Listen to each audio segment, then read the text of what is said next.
Добре дошли във време за ужаси. Ако обичаш мрачните легенди и искаш да чуеш най-страшните истории, абонирай се за канала още сега.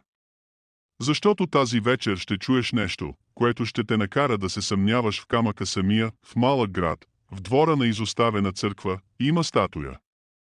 Обикновен ангел от камък, но хората казват, че нощем той плаче. Иван, млад журналист, се връща в селото на баба си и решава да провери легендата. Нощем, на пейката срещу ангела, той чака и когато часовникът удря 3, хлипане пробива мъглата. Той идва не от улицата, не от гората, а от самия камък, сълзи, мокри и блестящи, се стичат по лицето на статуята. Иван хваща диктофона си, но когато натиска «Рек», чува женски глас да прошепва «Помогни ми», студ преминава през него. Плачът се превръща във викове. Статуята започва да трепери.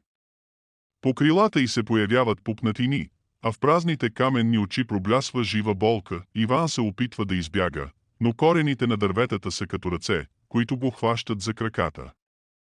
Плачът става непоносим, виковете – нечовешки.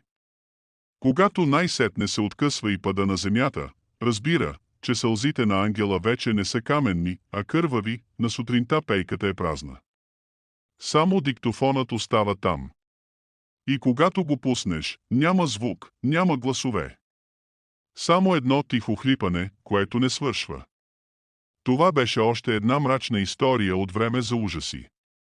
Ако сълзите на статуята са те накарали да потръпнеш, абонирай се за канала, за да не пропуснеш следващите ужаси. Защото това е само началото.